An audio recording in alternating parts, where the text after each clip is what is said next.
Hi friends, A2Z Faris വേൾഡിലേക്ക് എല്ലാവർക്കും സ്വാഗതം. ഇന്ന് ഞാനിവിടെ ഉണ്ടാക്കാൻ പോകുന്നത് നമുക്ക് എല്ലാവർക്കും ഇഷ്ടപ്പെട്ട പച്ചപ്പട്ടാണിയുടെ റെസിപ്പിയാണ്. അപ്പോൾ നമുക്കിതെങ്ങനെയാണ് ഉണ്ടാക്കുന്നത് നോക്കാം.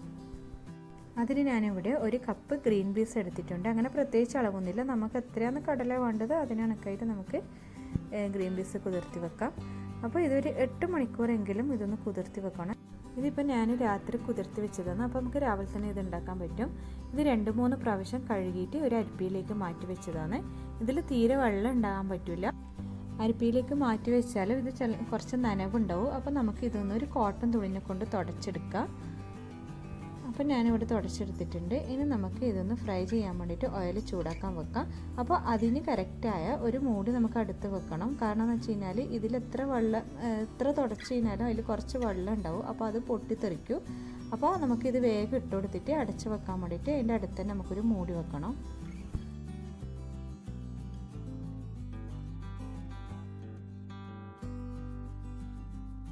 ഇപ്പോൾ ഗ്രീൻ പീസിലുള്ള വെള്ളമൊക്കെ പോയിട്ടുണ്ട്.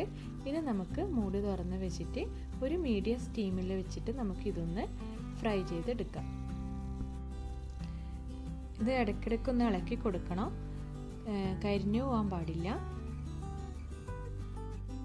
ഇപ്പം ഞാനിവിടെ ഇപ്പോൾ 1 കപ്പ് എടുത്തുകൊണ്ടാണ് ഇത് ഒന്നിച്ച് തന്നെ ഇട്ടുകൊടുത്തത്. ഇപ്പോൾ നിങ്ങളൊരു 2-3 കപ്പെല്ലാം ആക്കുന്നുണ്ടെങ്കിൽ 2-3 ബാച്ചായിട്ട് ഇട്ടുകൊടുത്താൽ മതി, എല്ലാം കൂടി ഒന്നിച്ചിട്ട് കൊടുക്കണ്ട. നമ്മളിത് കറക്റ്റ് ആയെന്ന് അറിയാൻ വേണ്ടിയിട്ട് നമ്മൾ ഇപ്പോൾ താഴെയുള്ളതൊക്കെ ഇതുപോലെ മേലെ വന്നിട്ട് ഇങ്ങനെ നിൽക്കും.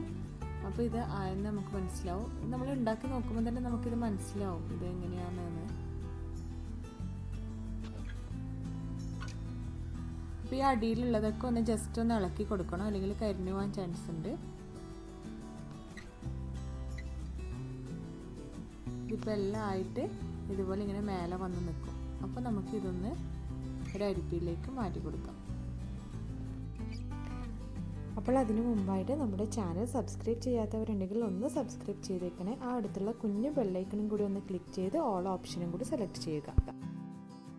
അപ്പോൾ എല്ലാ ഗ്രീൻ പീസും നല്ലപോലെ ആയിട്ടുണ്ട്. ഇനി നമുക്കിതൊന്ന് മാറ്റാം.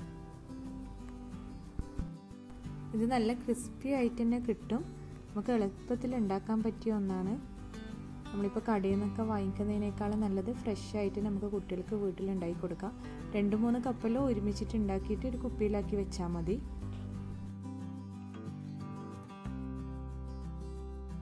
ഇപ്പോൾ എല്ലാം അരിപ്പിയിലേക്ക് ആക്കിയിട്ടുണ്ട്. ഇനി നമുക്ക് ഇതൊരു ചൂടോടെ തന്നെ ഇതൊരു ബൗളിലേക്ക് മാറ്റാം.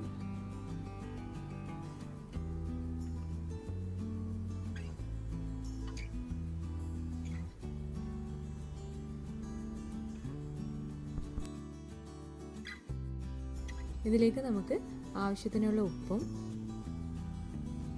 1/2 ടീസ്പൂൺ കുരുമുളക് പൊടിയും 1/2 ടീസ്പൂൺ മുളക് പൊടിയും കൂടി ഇട്ട് കൊടുക്കാം. കുരുമുളക് പൊടിയും മുളക് പൊടിൻ്റെ എല്ലാം എരിവ് അനുസരിച്ചിട്ട് നമുക്ക് ആഡ് ചെയ്യാം. ഇതിൽ ഞാൻ കളറ് ഇട്ട് കൊടുക്കുന്നില്ല. ഇപ്പോൾ നമ്മൾ ഗ്രീൻ കളർ ഇതിൽ ആഡ് ചെയ്യുമ്പോൾ നമുക്ക് കടയിൽ നിന്നെല്ലാം വാങ്ങിക്കുമ്പോൾ കിട്ടുന്ന ആ നല്ലൊരു പച്ച കളർ കിട്ടുന്നത്. നമുക്ക് വീട്ടിൽ തന്നെ കുട്ടികൾക്ക് ഉണ്ടാക്കി കൊടുക്കുമ്പോൾ കളറൊന്നും ആഡ് ചെയ്യേണ്ട ആവശ്യമില്ല. ഇപ്പോൾ നമ്മുടെ നല്ല ക്രിസ്പി ആയിട്ടുള്ള നല്ല പച്ചപ്പട്ടാണി കടല റെഡി ആയിട്ടുണ്ട്. ഇത് നമുക്ക് വീട്ടിൽ തന്നെ ഈസി ആയിട്ട് ഉണ്ടാക്കാൻ പറ്റുന്ന ഒന്നാണ്. അപ്പോൾ എല്ലാവരും ഇതൊന്ന് ട്രൈ ചെയ്ത് നോക്കണം.